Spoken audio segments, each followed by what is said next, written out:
finally works. Yes, the camera was going weird.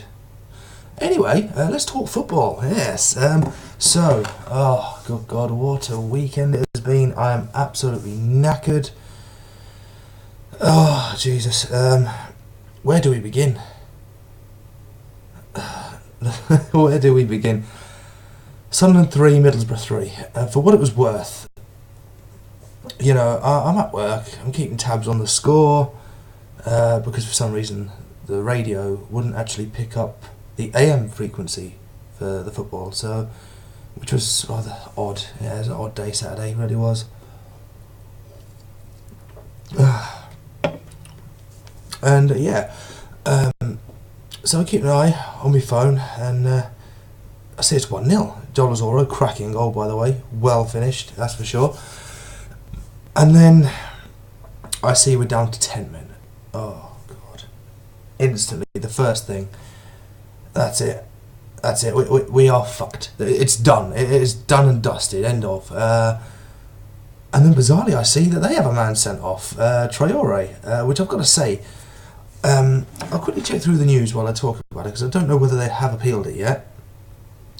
But Tony Pulis seems to think that you maybe got a poke in the eye. Apparently he's seen a replay that no one else has, which is rather interesting. No one else has, but he has. Okay. And yeah, it's... You know, I hardly doubt it was probably a violent thing. If not even, you know, because with his reaction, you know, he made a huge song and dance out of it. I'm just having a look now, seeing if there's anything here. Nothing yet. Oh, Neymar set to miss out on the Real Madrid clash, by the way. You know, interesting. Well, I'm assuming it's Real Madrid. It says Real here. Let's have a look, shall we? He is set to miss Champions League clash with Real Madrid. Yep. Okay. I'm not seeing anything about him appealing yet. Anything. Defoe has said the Sunderland situation is sad and pathetic. No, nothing yet. So yeah, that's an interesting one. But yeah, so he ends up, he gets sent off. He makes a big song and a dance about it, and I made a huge song and a dance. He is going literally beyond ape shit. And Tony Pulis is saying that he's seen this replay, that he got poked in the eye. Don't get me wrong, Tony, I'll give Tony Pulis credit. He didn't seem to think it was deliberate. He didn't say that it was deliberate, so therefore we can assume it was an accident, which is logical. But then Traore, whole hand, you know, fucking the face of Oviedo throwing him down. No. You know not to do that. You don't react to that. You do not react in that way. And it's no wonder why he got the red card. It was well deserved. And if they appeal it, I'm sorry. You take into account the way he reacted to it. Anyone knows, elbow to the face, hand, knee, foot, you know, head. You shove someone, you know, in the face. No, it is a straight red card. That's what the rules say. So you want to try appeal against what the rules say? No, I'm sorry, it doesn't wash. You know, mitigating circumstances, I believe he quoted. No, because then you've got the fact that the way that he left the field, it was an absolute travesty. It was beyond a joke. I don't even think there's actually any words to say to how he reacted. And it wouldn't actually surprise me if maybe they increased it, let alone rescinded the red card, you know. Attitude was horrible. So then, yeah, we're going half-time. There's 10 men each on the field. We're 1-0 up. Great, okay. Within 10 minutes, we're 2-1 down. Patrick Bamford, phenomenal goal. You know, great bit of skill in the box to score. I can't fault him. Clear as day penalty. Grant Bitter puts away. Credit to him again. Doesn't run off celebrating. Absolutely fantastic to see. You know. Okay, not so much them scoring, but at least, you know, he didn't rub it in, which is good. And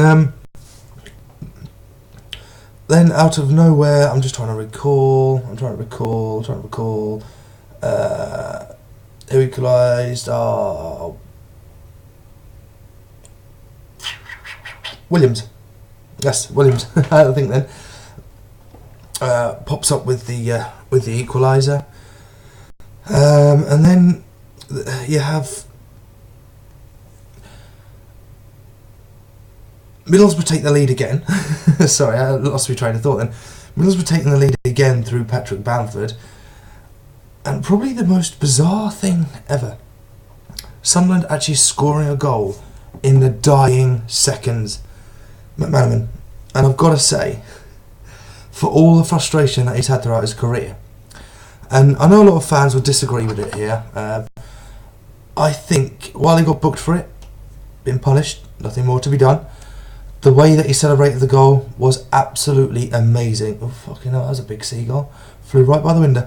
It was absolutely amazing the way he celebrated. It really was. And I think I think we can give him a bit of credit. He deserved to celebrate like that.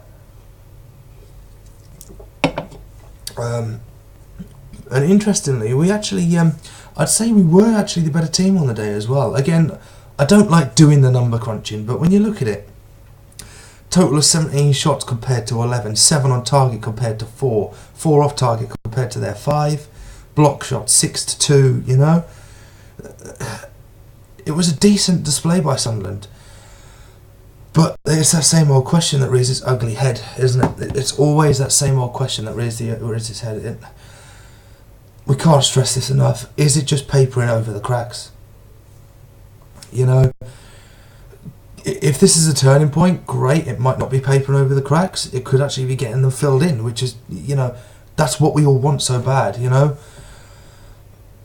But the only way to find that out now is if we can get a result with Millwall, whether it be a draw or a win, you know. We're still in it. Let's not forget it's tight down there. Whew. I think there's like 3 or 4 points difference to get out of the relegation zone. So it is quite tight down there. It's going to be interesting.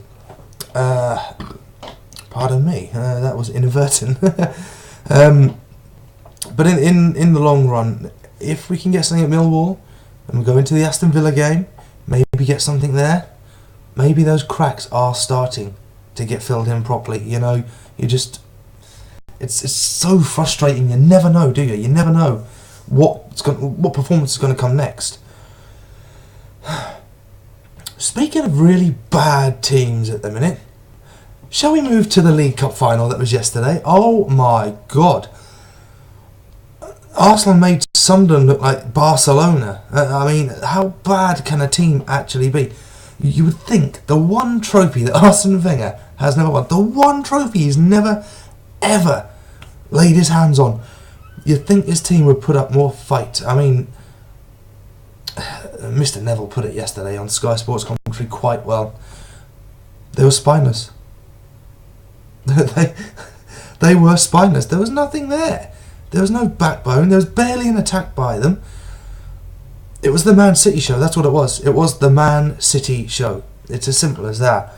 Kind of like Saturday was the Sunderland show. Despite, you know, yes, Middlesbrough taking the chances, it was pretty much the Sunderland show. But I just don't get it. And yeah, and this said, there will have to be, and you know, with all due respect, of course, you know, I mean, in a football term, there's gonna have to be an autopsy about that performance and about Arsene Wenger, because that was shocking. The money he's threw in and the players he's got. Okay, yes, City we know are the better team. They're running away with the bloody league, for crying out loud. Some games they don't even have to get out of first gear. This game they didn't even have to get out of first gear, and this is against Arsenal. That's a scary thought. You know, with the players they've got, the money they've spent, they need a fresh manager. It's as simple as that. Man City cruising first gear against Arsenal like that. My God.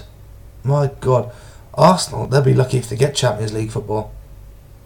You know, and we'll be back. Yes, okay, yeah, we'll see.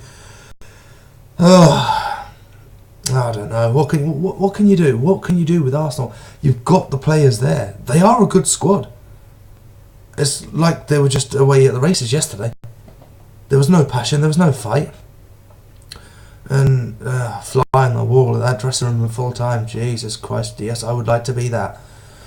So guys, that's it. Let me know what you thought. I'll tell you what, I'm going to leave this bit up to you. I'm not going to talk about it, okay?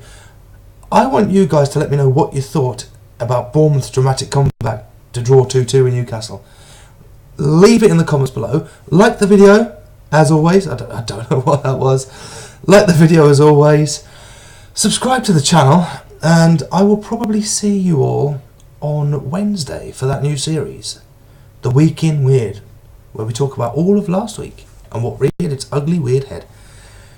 Oh dear. What performance is going to be next? I dread to bloody think.